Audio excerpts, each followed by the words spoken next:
Good morning everyone, जय Shri Ram. Myself doctor Shubhendra Srivastava, orthopaedic surgeon. स्वागत करते हैं अपने चैनल में। आज हम बात करेंगे टेलर्स एंकल बर्साइटिस पे। टेलर्स एंकल बर्साइटिस या डिजिटस क्विंटस वायरस या टेलर्स बी यूनियन, ये इसके कई नाम हैं। जैसे मैंने आपको बताया, टेलर्स एंकल बर्साइटिस या डिजिटस क्विंटस वायरस या टेलर्स बी यूनियन। अब बात करते हैं ये क्या होता है। तो जो फिफ्थ पैर की उंगली में जो फिफ्थ पांचवी कान्ही उंगली के थोड़ा ऊपर मेटाटार्सल ज्वाइंट होता है, तो पांचवी मेटाटार्सल ज्वाइंट जो कान्ही उंगली के थोड़ा सा ऊपर मेटाटार्सल ज्वाइंट होता है, उसको फिफ्थ मेटाटार्सल ज्वाइंट कहते हैं। तो वहां पर इंफ्लामेशन और स्वेलिंग का हो जाना, इंफ्लामेशन का हो जाना ही टेलर्स एंकल बर्साइटिस कहलाता है। अब इसमें देखते हैं होता क्या है, मरीज क्या हमको बताता है, क्या लेके आता है, क्या देखने को मिलता है। तो जो कान्ही उंगली है, पैर की कान्ही उंगली का इंफ्लामेशन, दर्द और स्वेलिंग, इंफ्लामेशन, पेन, रेडनेस, यही सब देखने को मिलता है पैर की कान्ही उंगली में।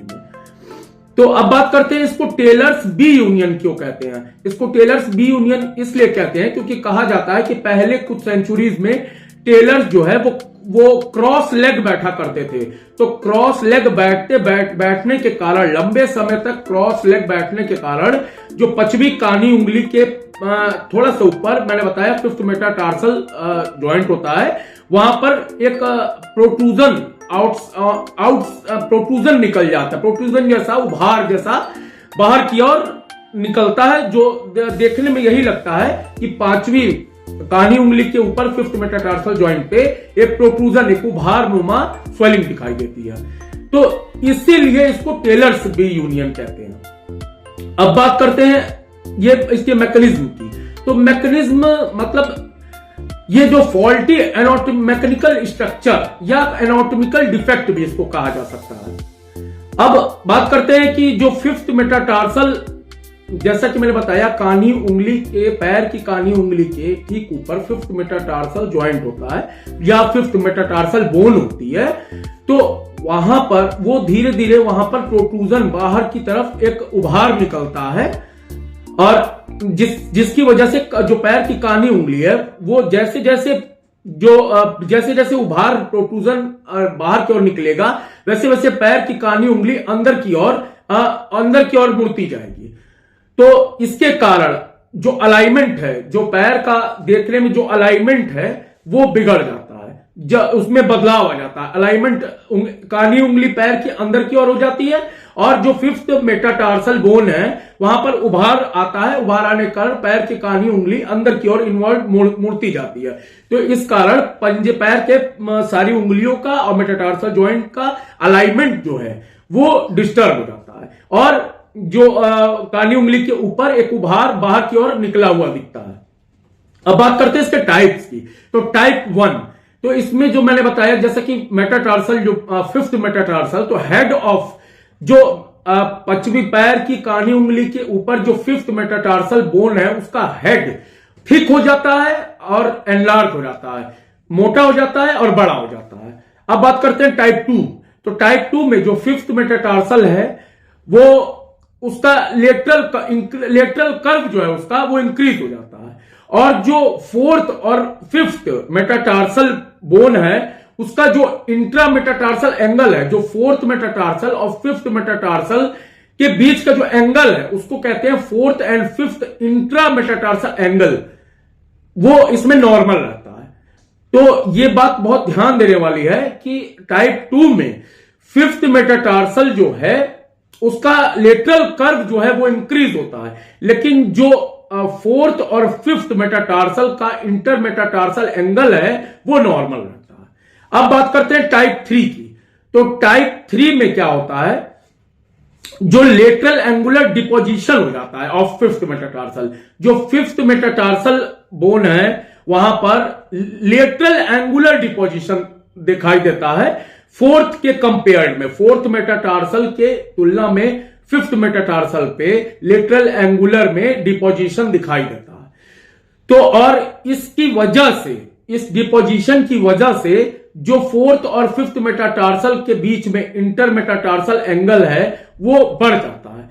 तो मैंने जैसा कि मैंने बताया टाइप 2 में फोर्थ और फिफ्थ इंटरमेटाटार्सल एंगल नॉर्मल था, लेकिन टाइप 3 में फोर्थ और फिफ्थ के बीच में इंटरमेटाटार्सल एंगल जो वो इंक्रीज हो जाता है। क्यों? क्योंकि फिफ्थ मेटाटार्सल पे एंगुलेटरल एस्पेक्ट पे एंगुलर डिपोजिशन होने की वजह से ये एंगल इंक्रीज हो जाता है। अब बात करते हैं इसकी डायग्नोसिस। तो डायग्नोसिस हिस्ट्री, हम मरीज से हिस्ट्री पूछते हैं कि मरीज हिस्ट्री बताएगा दर्द की और लेटरल बी यूनियन की और प्लांटर कैलस की। तो इसमें हिस्ट्री में 3 पॉइंट बहुत इंपॉर्टेंट है, pain of lateral bunion और प्लांटर कैलस। अब बात करते हैं कि पेन जो है वो एकदम टाइट जूते पहनने के कारण दर्द इसमें और बढ़ता है, पेन इंक्रीज होता है अगर टाइट फिटिंग शूज पहनता है व्यक्ति।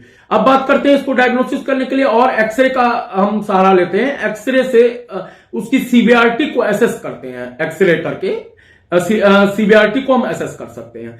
अब बात करते हैं इसके ट्रीटमेंट की। तो इसमें नॉन सर्जिकल थेरेपीज हम पहले लेके चलते हैं। जैसा कि मैंने बताया, हम लोग पहले यही कोशिश करते हैं कि कोई भी डिजीज हो, औरतों की कोई भी डिसऑर्डर हो, तो पहले हम यही कोशिश करते हैं कि उसकी नॉन सर्जिकल मेथड पे ही हम जाएं, नॉन सर्जिकल पे ही जाते हैं।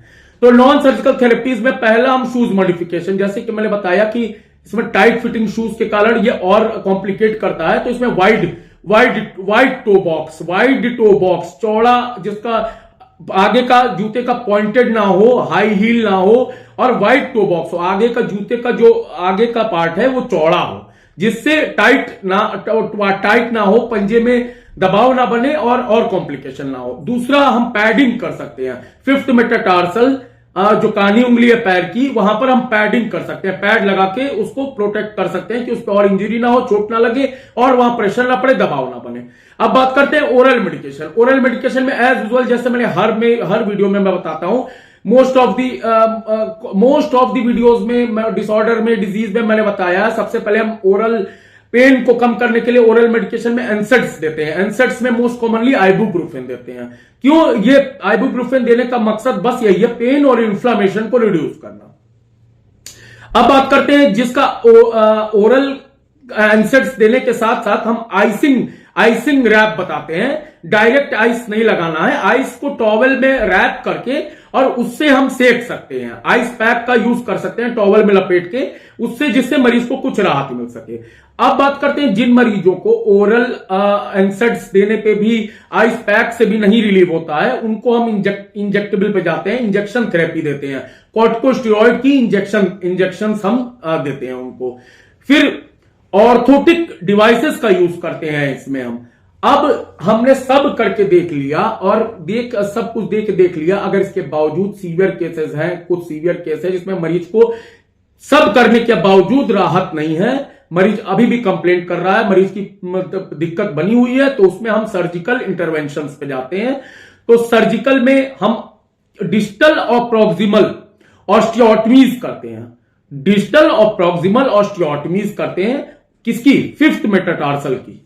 फिफ्थ मेटाटार्सल की ऑस्टियोटमीज करते हैं हम डिजिटल और प्रॉक्सिमल, जिससे हमारा इंटरमेटाटार्सल एंड मेटाटार्सोफेलेंजियल एंगल करेक्ट करते हैं हम, करेक्ट हो जाता है। जब हम फिफ्थ मेटाटार्सल को डिजिटल और प्रॉक्सिमल ऑस्टियोटमीज करते हैं, फिफ्थ मेटाटार्सल की डिजिटली और प्रॉक्सिमली, तो इससे हमारा इंटरमेटाटार्सल और मेटाटार्सोफेलेंजियल एंगल करेक्ट हो जाता है। उसी को करेक्ट करने के लिए हम ऑस्टियोटमीज करते हैं।